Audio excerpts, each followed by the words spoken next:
Hello students, welcome again.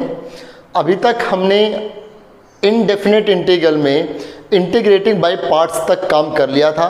उसके बाद हमने 3 स्पेशल फॉर्मूले जो हमारे पास सिलेबस में है, under root a square minus x square into d x, under root a square plus x square into d x, square root of x square minus a square into d x, इस पे based भी हम काम कर चुके हैं last lecture तक।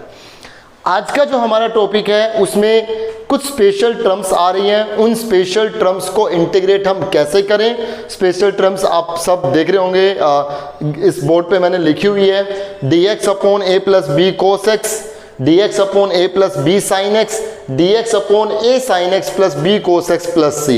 आई mean ऊपर अकेला डी एक्स हो और नीचे साइन कोस की टर्म हो जिन पे पावर 1 है। कोस पे भी पावर 1 है, साइन पे पावर 1 है, साइन कोस दोनों भी हो सकते हैं, उन पे भी पावर 1 है, और उनके साथ प्लस माइनस में मल्टीप्लाई में कोई भी कांस्टेंट हो सकते हैं। तो इन सब टर्म्स को, इन सब स्पेशल इंटीग्रल्स को हम कैसे सोल्व करें, ये आज हम इस लेक्चर में जानने वाले हैं। I welcome again inspiring mathematics by Anoop Moudgil.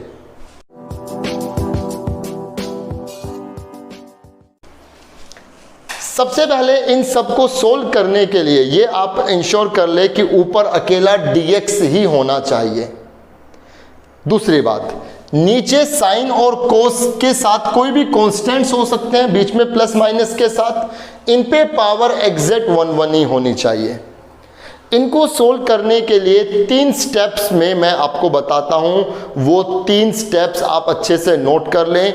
उन 3 स्टेप्स को आप फॉलो करेंगे, पूरी एक्सरसाइज कंप्लीट होती चलेगी। तो पहला राउंड क्या है, फर्स्ट स्टेप क्या है, राउंड भी कह सकते हैं। फर्स्ट राउंड हमारा फॉर्मूला राउंड है। फॉर्मूला राउंड क्या होगा, यूज दीज फॉर्मूला। कोई भी क्वेश्चन हो इस टाइप के तो उनमें आप ये यूज करें। अगर वहां कांस्टेंट है तो कांस्टेंट के साथ मल्टीप्लाई में 1 तो सबके साथ मल्टीप्लाई में, तो कांस्टेंट के साथ 1 है, और उस 1 की जगह हम cos square x by 2 plus sine square x by 2 ये फॉर्मूला हम यूज करेंगे। उसमें कहीं भी अगर cos x है तो cos x की जगह हम cos square x by 2 minus sine square x by 2 ये लिखेंगे। और जहां भी कहीं साइन x है तो साइन x का formula 2 sine x by 2 cos x by 2 ये यूज करेंगे। तो पहला राउंड हमारा फॉर्मूला राउंड है, ये सब फॉर्मूले हम यूज करेंगे। सेकंड जो राउंड होगा हमारा, सेकंड स्टेप जो हमारा होगा, ये फॉर्मूले रखने के बाद प्लस माइनस मल्टीप्लाई जो भी उस क्वेश्चन में होगी वो सब हम करेंगे। वो करने के बाद फिर हम डिवाइड करेंगे, divide numerator and denominator by cos square x by 2, ये सेकंड स्टेप होगा। Divide numerator and denominator by cos square x by 2। और फिर स्टेप थर्ड में, फाइनल राउंड में हम सोल्व करेंगे, solve the integral by putting substitution tan x by 2 is equal to t। फिर हम लास्ट में tan x बाई 2 को t पुट करके उस इंटीग्रेशन को कंप्लीटली सोल्व कर देंगे। तो ये 3 स्टेप्स हैं, आप सब नोट कर लें। इन 3 स्टेप्स को लगाएंगे तो एक्सरसाइज कंप्लीट होती चलेगी। आप अच्छे से इन सबको नोट कर लें। अब हम इस पे बेस्ड जो एक्सरसाइज है उसके क्वेश्चन स्टार्ट करते हैं।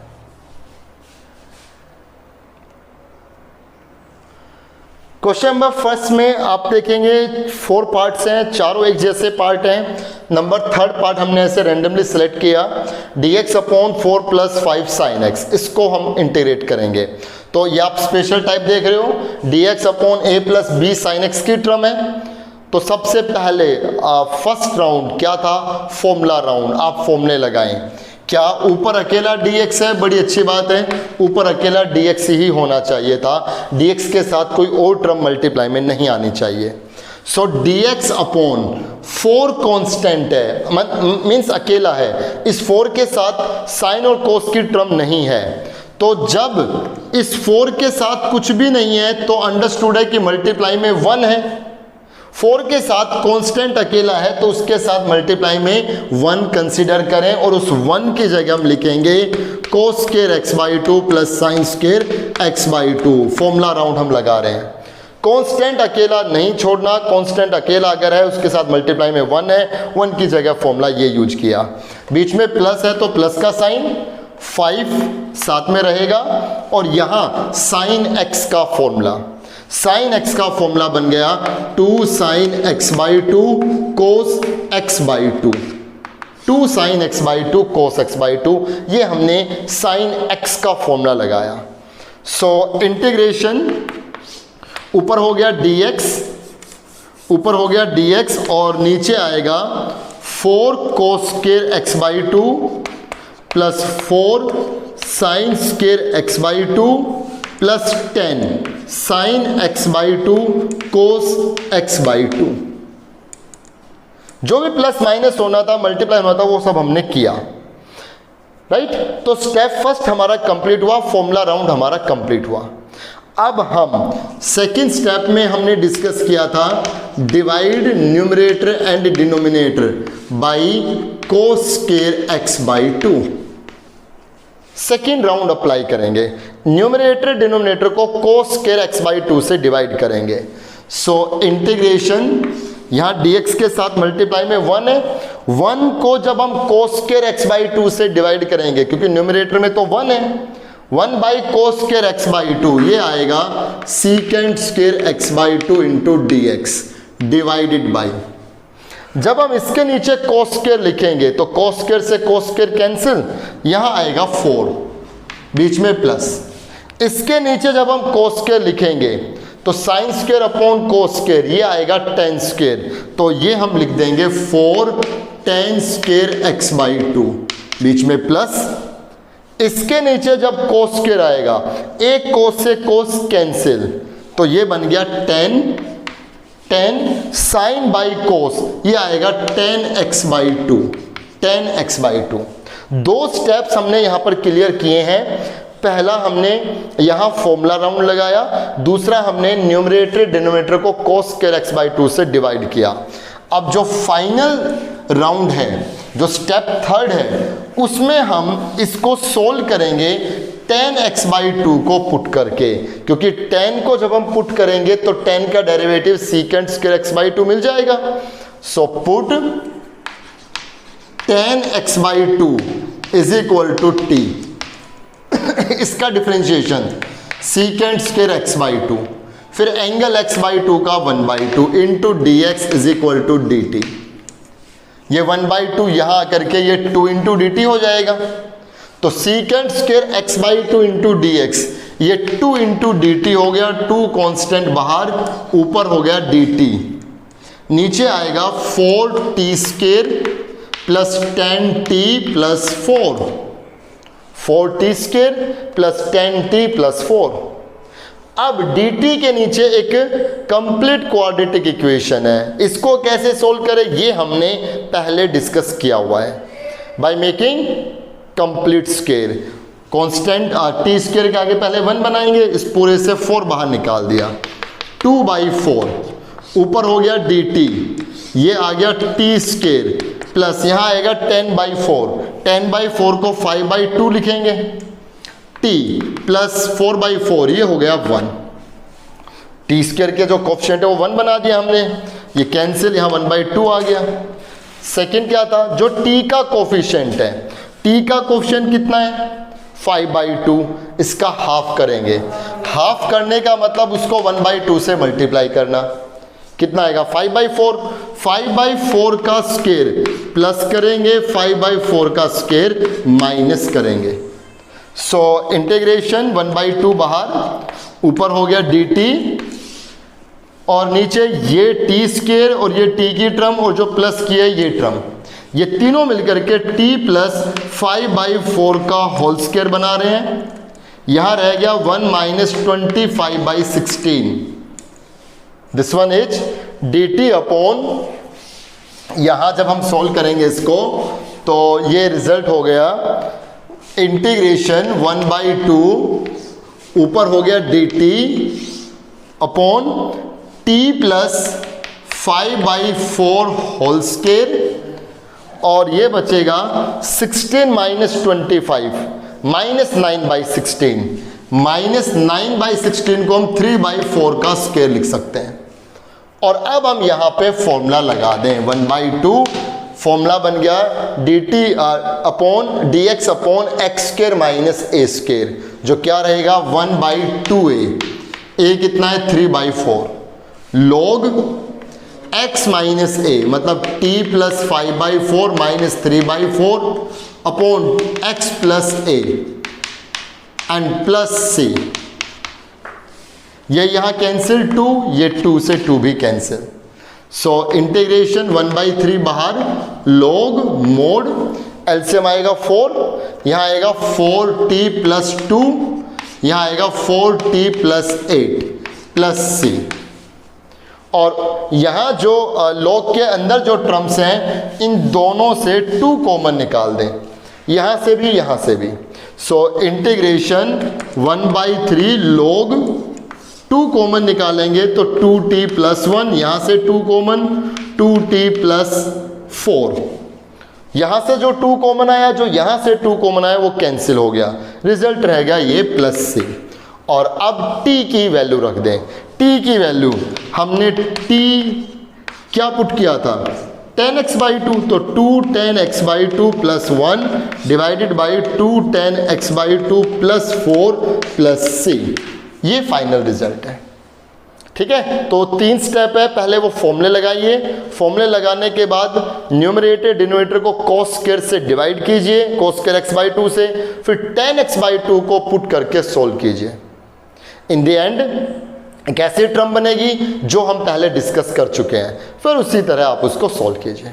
कुछ और क्वेश्चंस देखते हैं, आप देखिए इस क्वेश्चन को। क्वेश्चन नंबर सेकेंड डिस्कस करते हैं। क्वेश्चन नंबर सेकेंड में 3 पार्ट हैं, एक जैसे हैं, बिल्कुल उसी की तरह जैसा अभी हमने किया। dx अपॉन साइन कोस की टर्म है नीचे, सबसे पहले फॉर्मूला राउंड लगाएंगे, यहाँ आएगा dx अपॉन 7 कांस्टेंट है, कांस्टेंट के साथ साइन कोस अगर कुछ भी नहीं है तो वहाँ 1 है, और उस 1 की जगह हम कोस square x/2 plus sign square x/2 लिखेंगे, प्लस 5 कोस x है, कोस x की जगह कोस square x/2 minus sign square x/2 लिखेंगे, और यहाँ पर प्लस 2 साइन x का formula 2 sign x/2 cos x/2। So integration ऊपर हो गया dx, नीचे 7 cos square plus 5 cos square, ये आएगा 12 कोस square x/2, 7 sine square minus 5 sine square, ये आएगा प्लस 2 साइन स्क्वायर x/2, और ये आएगा 4 sine x/2 cos x/2।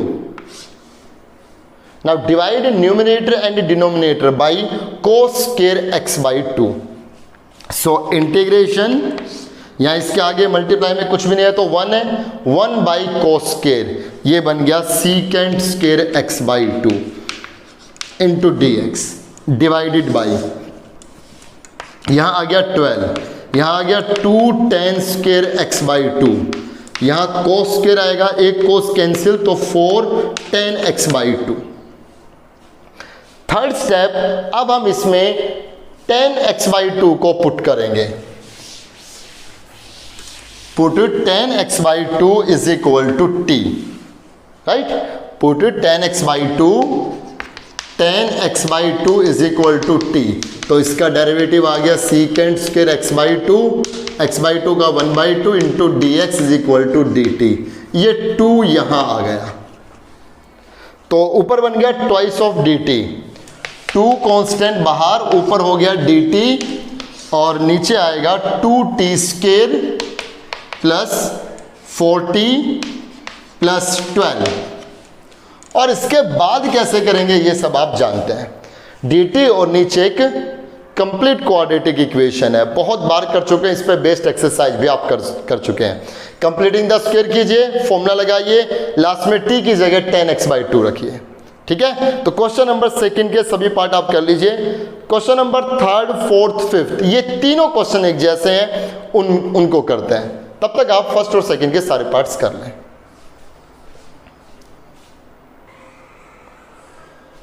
Question number third देखिए बच्चे, थर्ड, फोर्थ, फिफ्थ एक जैसे। 2 sin x plus 3 cos x, नीचे 3 sin x plus 4 cos x into d x. यहां डिफरेंस क्या आ गया कि dx के साथ कुछ मल्टीप्लाई में आ गया। ऊपर अगर अकेला dx होता, नीचे साइन कोस की टर्म होती, तो जैसे हम करते आ रहे हैं वैसे सोल्व कर देते। लेकिन यहां पर ऊपर भी साइन कोस की टर्म है, नीचे भी साइन कोस की टर्म है, dx अकेला नहीं है, तो कैसे करें? जैसा आपने लीनियर अपॉन क्वाड्रेटिक पे किया था, याद कीजिए ऊपर लीनियर है नीचे क्वाड्रेटिक है, तो लीनियर को हमने माना था a into D by D x नीचे वाला प्लस b, जिसको मैंने ऐसे मजाक में कहा था कि रामबाण है। यहाँ जो रूल लगेगा, यहाँ भी कुछ ऐसा ही रूल लगेगा, एक स्पेशल रूल है, लेकिन उस रूल से थोड़ा अलग हट करके है, जिसको मैं लक्ष्मण बाण नाम दे देता हूँ ऐसे ही। तो लक्ष्मण बाण क्या है? इसके लिए ऊपर साइन कोस की टर्म है, नीचे भी साइन कोस की टर्म है, तो एक स्पेशल जो रूल लगेगा वो क्या है? हम इस न्यूमरेटर को 2 sin x plus 3 cos x, हम इसको कंसीडर करेंगे a इंटू देखिए वहां पे क्या था, a into D by D x of नीचे वाला प्लस b। यहां थोड़ा चेंज हो जाएगा, रामबाण नहीं लक्ष्मण बाण, राम की थ्योरी से अलग चल के। तो क्या होगा, a इंटू नीचे वाला 3 sin x plus 4 cos x प्लस b इंटू डिफ्रेंशिएशन नीचे वाला 3 sin x plus 4 cos x। हो गया ना चेंज? कैसे? ऊपर वाले को कंसिडर किया a इंटू नीचे वाला plus b into differentiation of नीचे वाला। एक बात मैं और बता देता हूं, अगर यहां कोई कांस्टेंट और होता, जैसे मान लीजिए यहां +7 और होता, तो आप इसको कैसे कंसीडर करते हैं? 2 sin x plus 3 cos x plus 7 is equal to same यही a इंटू नीचे वाला प्लस 7 हो रहा था, b इंटू डेरिवेटिव ऑफ नीचे वाला प्लस 7 हो रहा था, आई एम सॉरी प्लस 7 नहीं, क्योंकि नीचे प्लस 7 नहीं है, ऊपर जो है 2 sin x plus 3 cos x plus 7 को क्या मानते हैं? a इंटू नीचे वाला plus b into derivative of नीचे वाले का, और प्लस c और लिखते कांस्टेंट, राइट। अब इस a b c तीनों की वैल्यू निकालते और फिर यहां हम पुट करते हैं। मेरी बात समझ में आई? तो प्लस माइनस में कोई कांस्टेंट है तो ऐसे मानना है, अगर वो कांस्टेंट नहीं है तो फिर a और b से ही काम चल जाएगा, राइट। जो प्लस कांस्टेंट है ना, जो प्लस कांस्टेंट है वो आपका क्वेश्चन नंबर 5 है। क्वेश्चन नंबर 5 में देखिए ऊपर साइन कोस की टर्म है और प्लस एक कांस्टेंट है, तो उसमें आप प्लस c कंसिडर करेंगे, और उसके जैसा पीछे लास्ट एग्जाम्पल भी है, उस लास्ट एग्जाम्पल को भी आप देख लें कि कांस्टेंट है तो प्लस c और मानेंगे। फिलहाल इसमें वो कांस्टेंट नहीं था, +7 नहीं है, तो a और b के लिए ही काम करेंगे। यहां पर 2 sin x plus 3 cos x is equal to a 3 sin x plus 4 cos x प्लस b, कितना आएगा? 3 cos x minus 4 sin x, इसका डिफरेंशिएशन हमने किया। अब हमें यहां से a और b की वैल्यू निकालनी है। a और b की वैल्यू निकालने के लिए मैं यहां पर कंपेयर कर रहा हूं, comparing the coefficients of sin x and cos x। दोनों साइड sin x और cos x के कोफिशिएंट्स को कंपेयर किया। यहां sin x का कोफिशिएंट हो गया 2, यहां sin x का कोफिशिएंट हो गया 3a, और यहां sin x का कोफिशिएंट हो गया -4b। अब इस पूरे में cos x के कोफिशिएंट को कंपेयर करेंगे। cos x का कोफिशिएंट यहां 3 हो गया, यहां cos x का कोफिशिएंट हो गया 4a, और यहां cos x का कोफिशिएंट हो गया 3b। राइट। साइन एक्स के कोफिशिएंट को कंपेयर किया, कोस एक्स के कोफिशिएंट को कंपेयर किया, दोनों को सोल्व करके ए और बी हम निकाल लेंगे। इसको मल्टीप्लाई करेंगे 4 से, इसको मल्टीप्लाई करेंगे 3 से, तो ये आएगा 8 is equal to 12a minus 16b। यहाँ आएगा 9 is equal to 12a plus 9b। Subtracting minus minus minus, ये कैंसिल आउट, तो ये हो गया -1 इज इक्वल टू -25b। तो b की वैल्यू आ गई 1/25। b की वैल्यू 1/25 हम किसी में भी रख दें, so 2 is equal to 3a minus 4/25, -4/25 यहाँ आकर के प्लस, तो 3a is equal to 2 plus 4/25, so 3a is equal to 54/25, ये कैंसिल 18, a आ गया 18/25। a और b दोनों की वैल्यू हमें मिल गई, a आ गया 18/25 और b आ गया 1/25। अगर यहाँ +7 कोई कांस्टेंट और होता, मतलब +c और होता, c की वैल्यू और निकालनी होती, तो मैं क्या करता, कंपेयरिंग कांस्टेंट टर्म, पूरे में कांस्टेंट टर्म को कंपेयर करता, उस कांस्टेंट टर्म को कंपेयर करके ये c की वैल्यू भी आ जाती, क्योंकि c में साइन कोस तो कुछ भी नहीं है, c तो अकेला ही है, तो c की वैल्यू निकालने के लिए इस कंप्लीट में कांस्टेंट टर्म को कंपेयर करता, वहां से c की वैल्यू और आ जाती, राइट। ऐसा आप उस पीछे एग्जाम्पल में आप देख सकते हैं, वो 5th क्वेश्चन बिल्कुल उसके जैसा ही होगा। अब देखिए, अब जब सब ये वैल्यू आ गई है तो हम ये वैल्यूज यहाँ रखेंगे, यहाँ था ना डेरिवेटिव, चलो इसको हम लिख देंगे। यहाँ a की वैल्यू आई है 18/25, b की वैल्यू आई है 1/25, तो हम इसमें रख दें 2 sin x plus 3 cos x की जो वैल्यू बनी, a तो कितना आया था, यस 18/25, a इतना ही आया था ना 18/25, और 3 sin x plus 4 cos x, और b की वैल्यू आई थी 1/25, प्लस या माइनस प्लस 1/25, और यहाँ 3 cos x minus 4 sin x, ये a और b की वैल्यू आ गई थी। अब जब ये a और b की वैल्यू आ गई है तो हम इन a और b की वैल्यू को जो 18/25 और 1/25 आई है, इसको हमने यहाँ रखा, और जो ऊपर वाला जो न्यूमरेटर है वो कंप्लीट इसके इक्वल आ गया।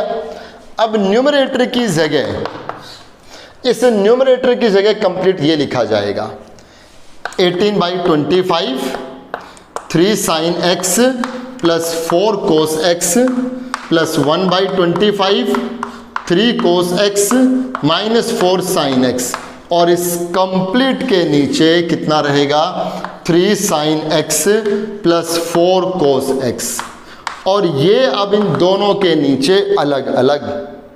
जब हम इसके नीचे लिखेंगे तो 18/25 कांस्टेंट बाहर, ये जब इसके नीचे आएगा तो कैंसिल, यहाँ आएगा 1 × dx। अब एक बार इसके नीचे तो 1/25 कांस्टेंट बाहर, ऊपर हो गया 3 cos x minus 4 sin x, और इस कंप्लीट के नीचे 3 sin x plus 4 cos x into dx।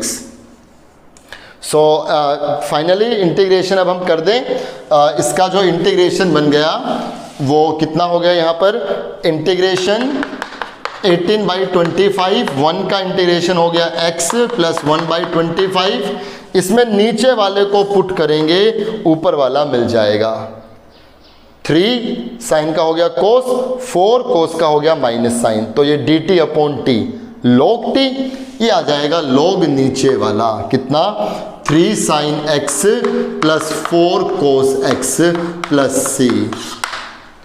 और बच्चे आना भी यही चाहिए था। जरा आप क्वेश्चन की स्टार्टिंग देखना, इस न्यूमरेटर को हमने क्या माना है, a into numerator, denominator, a into denominator plus b into differentiation of denominator. तो जब ये एडजस्ट होगा तो एक तो जब आप इसको न्यूमरेटर को चेंज करेंगे a इंटू डिनोमिनेटर, तो डिनोमिनेटर अपॉन डिनोमिनेटर ये तो कट करके 1 ही आएगा, और b into derivative of denominator, तो b जो वैल्यू आई वो बाहर, डिनोमिनेटर का डेरिवेटिव, इस डिनोमिनेटर का डेरिवेटिव अगर ऊपर है और नीचे डिनोमिनेटर है तो ये लॉग में जाएगा, नीचे वाले को पुट करेंगे तो ऊपर वाला नहीं आएगा, dt बाई टी, ये लॉग टी बनेगा। तो हमेशा ऐसा ही बनना है। अब जो मैं कांस्टेंट की बात कर रहा हूं, अगर कोई कांस्टेंट 7 एक अलग और होता तो जो उस कांस्टेंट की वैल्यू 7 आ गई तो एक तीसरा पार्ट और बनता, वो क्या, जैसे इसमें एक कांस्टेंट और है प्लस सी, तो इस न्यूमरेटर की जगह एक बार तो a की वैल्यू बाहर आई, न्यूमरेटर डिनोमिनेटर अपॉन ये डिनोमिनेटर 1 हो गया, एक बार b बाहर आया, डिनोमिनेटर का डेरिवेटिव अपॉन डिनोमिनेटर ये हो गया, तीसरा क्या होता प्लस c, तो वो c कांस्टेंट बाहर आता और 1 अपॉन c बाहर आता, 1 अपॉन ये पूरा डिनोमिनेटर लिखा जाता। तो एक पार्ट और बन जाता, वो क्या, कांस्टेंट, जो भी कांस्टेंट है वो बाहर आ जाता, और 1 अपॉन कितना 3 sin x plus 4 cos x, और इसका डेरिवेटिव जो एक्सरसाइज के हमने स्टार्टिंग में किया था वैसे होता। पहले फॉर्मूला राउंड लगेगा इस पे, फिर न्यूमरेटर डिनोमिनेटर को cos कर x बाई 2 से डिवाइड, फिर tan x बाई 2 को t पुट करके सॉल्व करते हैं, राइट। पीछे जो लास्ट एग्जाम्पल मैं फिर से बता रहा हूँ, उस लास्ट एग्जाम्पल को आप जरूर करके देखें, वहाँ प्लस में एक कांस्टेंट ऊपर दिया हुआ है तो वो प्लस का सी मान करके और करेंगे। और फिफ्थ क्वेश्चन लास्ट, वो भी इसी तरीके से होगा, ठीक है। तो question number 3rd 4th 5th तीनों एक जैसे हैं। थर्ड क्वेश्चन का मैंने पार्ट लिया, फोर्थ क्वेश्चन का एक पार्ट मैं आपसे एक हिंट में और एज ए हिंट बताता हूँ, फिर हम इस एक्सरसाइज को कंप्लीट कर देते हैं। क्वेश्चन नंबर 4 के फर्स्ट पार्ट पे अगर हम बात करें, d theta upon a plus b tan theta, integration d theta upon a plus b, हम इसको साइन कोस में चेंज कर लेंगे। टेन थीटा को हम लिख सकते हैं sine theta upon cos theta, LCM आएगा कोस थीटा, जो एलसीएम आएगा वो ऊपर जाएगा, इंटीग्रेशन ऊपर आ जाएगा cos theta into d theta, और नीचे आएगा a cos theta plus b sine theta. अब बन गया, डी थीटा के साथ कोई ना कोई साइन कोस की टर्म है और नीचे तो सिंगल ही साइन कोस की टर्म है ही, तो इस पर हम वही स्पेशल रूल अप्लाई करेंगे। क्या, हम इस कोस थीटा को कंसीडर करेंगे क्या, ए इंटू नीचे वाला a cos theta plus b sine theta plus b into differentiation of denominator a cos theta plus b sine theta, और यहाँ कोस थीटा की वैल्यू आ गई a cos theta plus b sine theta plus b, और ये हो गया -1 sine theta plus b cos theta. अब इस कंप्लीट में साइन थीटा और कोस थीटा के कोफिशिएंट्स को कंपेयर करके हम ए की और बी की वैल्यू फाइंड आउट करेंगे। ए और बी की वैल्यू हम यहाँ रखेंगे, ठीक है, और कोस थीटा जो ऊपर कोस थीटा है ये सब लिखा जाएगा। तो जो ए कांस्टेंट है वो बाहर आएगा, दिस अपॉन दिस ये कैंसिल हो गया, रह गया 1 का इंटीग्रेशन हो गया theta with respect to theta, फिर बी जो आएगा वो बाहर, और इसके नीचे ये, तो आप नीचे वाले को पुट करेंगे ये ऊपर वाला मिलेगा, पक्की बात है, ऐसे ही माना गया इसको। तो वहां पर log t, log ये नीचे वाला, ये पूरा उसका इंटीग्रेशन हो जाएगा, ठीक है। तो आप इस एक्सरसाइज को कंप्लीट कर ले। आज के लेक्चर में बस इतना ही रखेंगे। एक्सरसाइज 9.10 9.10 ये एक्सरसाइज हमारी कंप्लीट हो गई है, ठीक है। कुछ स्पेशल टर्म्स थी उनको लेकर के हमें इंटीग्रेट करना था। आप सब बहुत अच्छे से एक एक पार्ट्स इसके करके देखें, पीछे जो एग्जाम्पल्स हैं उनको बिल्कुल भी ना छोड़ें, एग्जाम्पल ज़रूर करके देखें। इंटीग्रेशन पे आप प्रैक्टिस जमाए रखें, बिल्कुल भी लापरवाही नहीं बरतनी बच्चे। आप अच्छे से इंटीग्रेशन पे काम करते रहें, जो भी आप डाउट्स है अपनी डाउट्स लेते रहें, राइट जैसे पीछे के यूटी में आपने करके दिखाया है, अच्छे से काम किया है, वैसे ये सारा काम आगे भी कंटिन्यू चलता रहना चाहिए, थक करके बिल्कुल नहीं बैठना। तो मिलते हैं नेक्स्ट लेक्चर में, तब एक और नई स्पेशल टाइप्स के इंटीग्रेशन करना हम सीखेंगे, राइट। और अब बस ये एंड पे ही है, 2-3 एक्सरसाइज और रह गई, फिर इंटीग्रेशन ये इंडेफिनेट हमारा चैप्टर कंप्लीट हो जाएगा। तो चलिए तब तक आप काम करते रहिए, नेक्स्ट लेक्चर में मुलाकात होगी, तब हम नया टॉपिक स्टार्ट करेंगे। Thank you very much.